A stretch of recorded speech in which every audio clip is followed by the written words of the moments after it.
बच्चों, इस वीडियो में हम पढ़ेंगे चैप्टर द प्रोनाउन। उससे पहले कुछ वार्म अप एक्सरसाइज करते हैं। यहाँ पर बच्चों कुछ सेंटेंसेस लिखे गए हैं और उसमें नाउन की जगह पर कुछ प्रोनाउन वर्ड्स यूज हुए हैं, तो हमें उनको अंडरलाइन करना है। जैसे Rohit, Mansi and Navya were very happy, ये नाउन्स हैं। They were allowed to attend the art camp, तो यहाँ पर दे को अंडरलाइन करेंगे क्योंकि ये इन तीनों की जगह पर यूज हुआ है। It was for 2 days. It को अंडरलाइन करेंगे। Miss Anaya was the art teacher for the camp.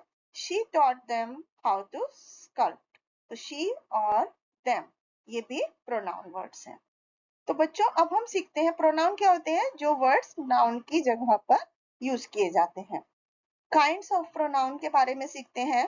Pronounce को हम personal pronoun, interrogative pronoun, reflexive pronoun, possessive pronouns, demonstrative pronouns, emphatic pronouns और रिलेटिव प्रोनाउंस, इतने type के nouns के pronouns के बारे में हम पढ़ेंगे। तो सबसे पहले पर्सनल प्रोनाउन, ये 3 अलग अलग पर्सन्स के लिए यूज किए जाते हैं। जैसे फर्स्ट पर्सन के लिए जो व्यक्ति बोल रहा होता है, जैसे मैं आपसे बोल रही हूँ तो मैं फर्स्ट पर्सन हूँ, तो इसके लिए जो वर्ड यूज होते हैं जैसे आई, माई, मी, अस, माइन, ये फर्स्ट पर्सन पर्सनल प्रोनाउन है। सेकंड पर्सन के लिए जिस व्यक्ति से बात की जा रही है, जैसे you, your, yours. Third person के लिए जिसके बारे में हम बात करते हैं, जैसे ही, हिज, दे, देयर, ये थर्ड पर्सन होते हैं। जैसे कि आई कैन प्ले बैडमिंटन, तो मैं फर्स्ट पर्सन हो गया। यू कैन प्ले बैडमिंटन, आप सेकंड पर्सन हो गए। ही कैन प्ले बैडमिंटन, तो यहाँ पर ही और शी जो है वो थर्ड पर्सन होगा। अब हम रिफ्लेक्सिव प्रोनाउन के बारे में बात करते हैं। बच्चों जब सेंटेंस में जो एक्शन है, जो काम किया जा रहा है, वो वापस से करने वाले के ऊपर आता है, उस प्रोनाउन को रिफ्लेक्सिव प्रोनाउन बोलते हैं। उसमें ज्यादातर सेल्फ जुड़ा होता है या सेल्फ जुड़ा होता है। जैसे I completed my work my self, तो ये माई सेल्फ किसके, ये काम जो है आई के ऊपर आ रहा है वापस सब्जेक्ट के ऊपर, तो ये माई सेल्फ जो है ये रिफ्लेक्सिव प्रोनाउन है। He hurt himself, in words में ज्यादातर सेल्फ या सेल्व्स लगा होता है। जैसे they solve the question themselves, तो themselves, himself, myself, ourself, ये सब रिफ्लेक्सिव प्रोनाउन है। इसके बाद नेक्स्ट है डिमोन्स्ट्रेटिव प्रोनाउन। बच्चों दिस और दैट डिमोन्स्ट्रेटिव प्रोनाउंस में यूज होते हैं। जैसे दिस इज माई की, that was an excuse of your laziness, तो ये चीजों को बताने के लिए कि किस चीज की बात हो रही है, दिस और दैट यूज किया जाता है, जिनको डिमोन्स्ट्रेटिव प्रोनाउन बोलते हैं। रिलेटिव प्रोनाउन होते हैं जो दो सेंटेंस को जोड़ते हैं। Here is a book that you lent me, तो दैट जो वर्ड है दो सेंटेंस को रिलेट कर रहा है, तो ये वर्ड जो है रिलेटिव प्रोनाउन होगा।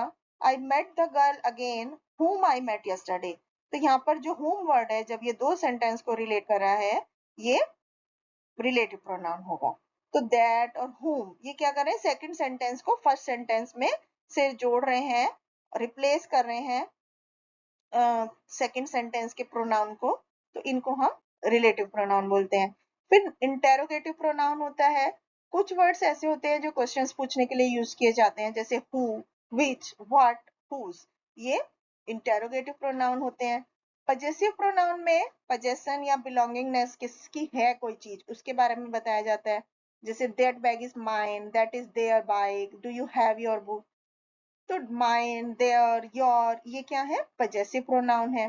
एम्फेटिक प्रोनाउन, जो प्रोनाउन को जो प्रोनाउन किसी एक्शन को एम्फेसाइज कर देते हैं, मतलब उसको बढ़ा देते हैं सब्जेक्ट को। जैसे कि I myself wanted to attend the wedding, मैं अपने आप से चाहता था उस शादी को अटेंड करना। या she her self told me the truth, उसने अपने आप से मुझे ट्रूथ बताया। तो यहाँ पर ये जो माई सेल्फ और हर सेल्फ जो यूज हुए हैं, ये जस्ट प्रोनाउन के बाद यूज हुए हैं, तो इनको एम्फेटिक प्रोनाउन बोलते हैं।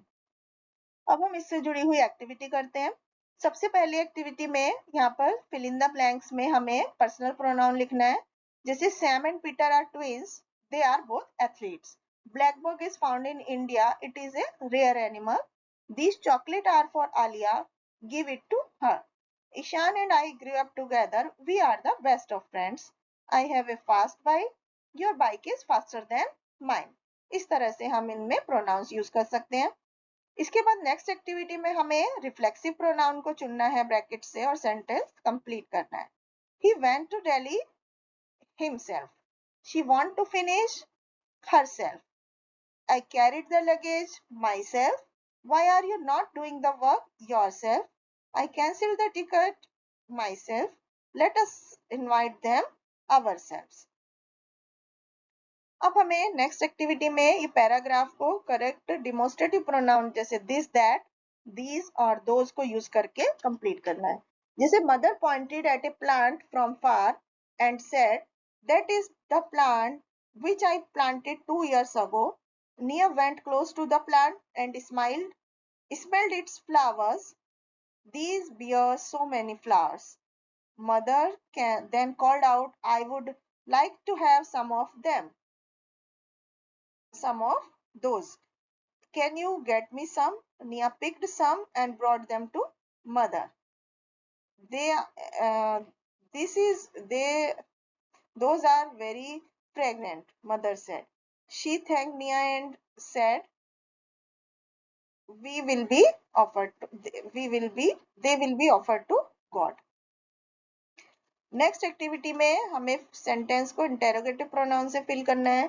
जैसे who is shouting loudly, what is your name, which is your car, which is her watch, who has taken my pen, and what is their plan. Thank you.